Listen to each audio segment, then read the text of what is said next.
প্রিয় বন্ধুরা, আজ আমি তোমাদের কাছে ক্লাস 8-এর প্রশ্নবিচিত্রা 2025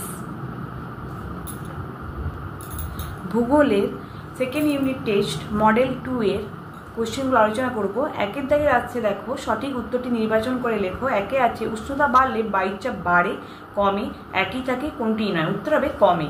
দুয়ের দাগে জলীয় বাষ্পে জলকণায় পরিণত হওয়ার প্রক্রিয়া হলো এ ঘনীভবন, বি শিশিরাঙ্ক, সি হিমাঙ্ক, ডি বাষ্পীভবন। উত্তর হবে এ ঘনীভবন।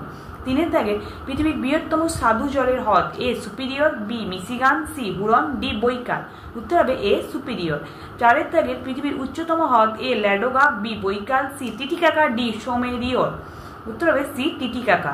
দুয়ের দাগের একে আছে শূন্যস্থান পূরণ করো। ঘূর্ণবাতের বায়ু উত্তর গোলার্ধে ঘড়ির কাঁটার ড্যাশ প্রবাহিত হয়। উত্তর হবে বিপরীতে। দুয়ের দাগের ড্যাশ অঞ্চলে নিয়মিত পরিচলন বৃষ্টি হয়। উত্তর হবে নিরক্ষীয়। তিনের দাগের উত্তর আমেরিকার সর্বোচ্চ শৃঙ্গ ড্যাশ। উত্তর হবে মাউন্ট ম্যাককিনলে। চারের দাগের পম্পাস অঞ্চলের পশুচারণ ভূমিকে ড্যাশ বলে। উত্তর হবে এস্টেনসিয়া। তিনের দাগের একে আছে, দেখো নিচের প্রশ্নগুলি উত্তর দাও, যেটা আমি তোমাদেরকে দেখিয়ে দেবো।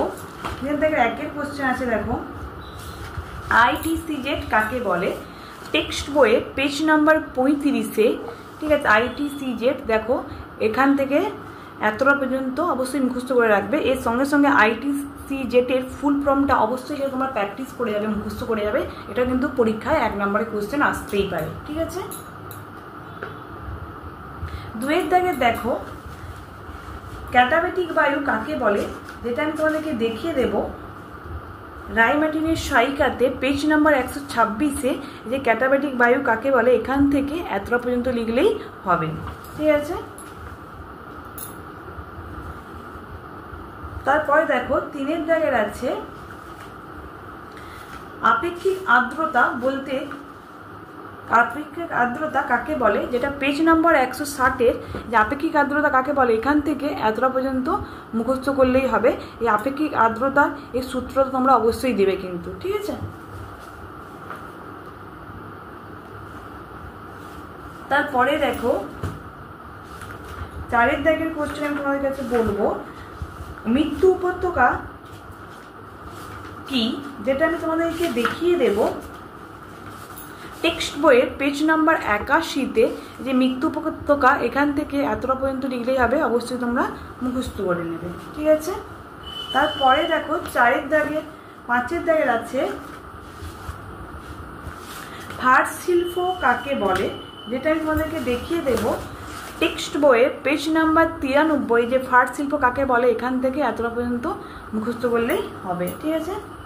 তারপরে দেখো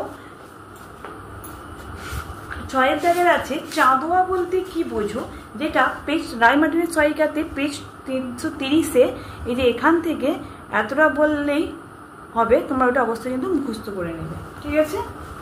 তারপরে দেখো সাতের দাগের আছে কর্ডিলেরা কাকে বলে, যেটা দেখো কর্ডিলেরা কাকে বলে, যেটা আমি তোমাদেরকে দেখিয়ে দেব।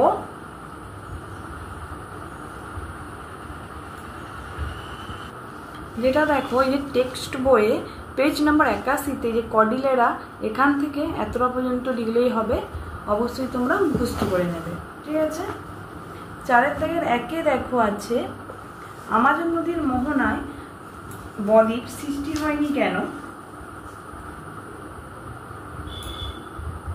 যেটা দেখো পেজ নাম্বার 329-এ রায় ও মার্টিনের আমাজন নদীর মুখে বদ্বীপ গড়ে ওঠেনি কেন, একই কোশ্চেন, এখানে 4টা পয়েন্ট আছে, অবশ্যই তোমরা মুখস্থ করে নেবে।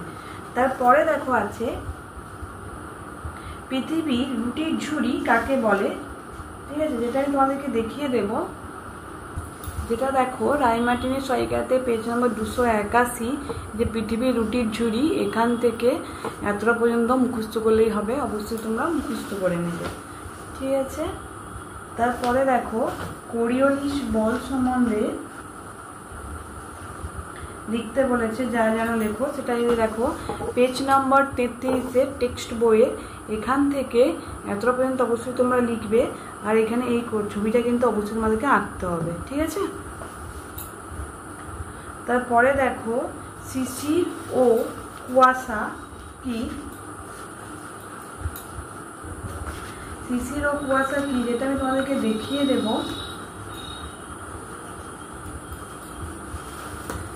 পেজ নাম্বার 161 রাই মার্টিনের সহায়িকাতে যে শিশির আর এই যে কুয়াশা আছে, অবশ্যই তোমরা কিন্তু মুখস্থ করে নেবে, ঠিক আছে। তারপরে দেখো, পশ্চিমঘাট পর্বতের পশ্চিম ঢালে প্রচুর বৃষ্টিপাত হয়, কিন্তু পূর্ব ঢাল শুষ্ক থাকে কেন, যেটা আমি তোমাদেরকে দেখিয়ে দেব।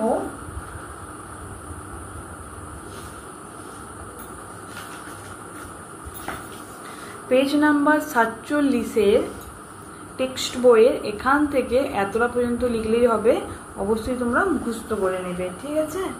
তারপরে 5 দাগে দেখো, নিচের প্রশ্নগুলির উত্তর দাও। একে আছে পৃথিবীর বায়ুচাপ বলয়ের সঙ্গে নিয়ত বায়ুপ্রবাহের সম্পর্ক ব্যাখ্যা করো। এই যে দেখো, পেজ নাম্বার 111-তে রাই মার্টিনের সহায়িকাতে চাপ বলয়ের সঙ্গে নিয়ত বায়ুপ্রবাহের সম্পর্ক, এগুলো লিখতেই হবে, এতটা পর্যন্ত আছে। তারপরে ছবিটাও কিন্তু সঙ্গে অবশ্যই তোমাদেরকে আঁকতে হবে। তারপরে দেখো, ঘূর্ণ বৃষ্টির সম্বন্ধে যা জানা লেখো। দেখো, পেজ নাম্বার 48 টেক্সট বইয়ের এই যে ঘূর্ণ বৃষ্টিপাত, এখান থেকে অবশ্যই তোমাদেরকে কিন্তু এতটা পর্যন্ত লিখতে হবে, তোমরা কিন্তু অবশ্যই মুখস্থ করে নেবে, ঠিক আছে। সঙ্গে কিন্তু ছবিটাও আঁকতে হবে। 3 দাগে দেখো, হ্রদ অঞ্চলে কৃষি ও শিল্পে উন্নত কেন, যেটা আমি তোমাদেরকে দেখিয়ে দেব। Page number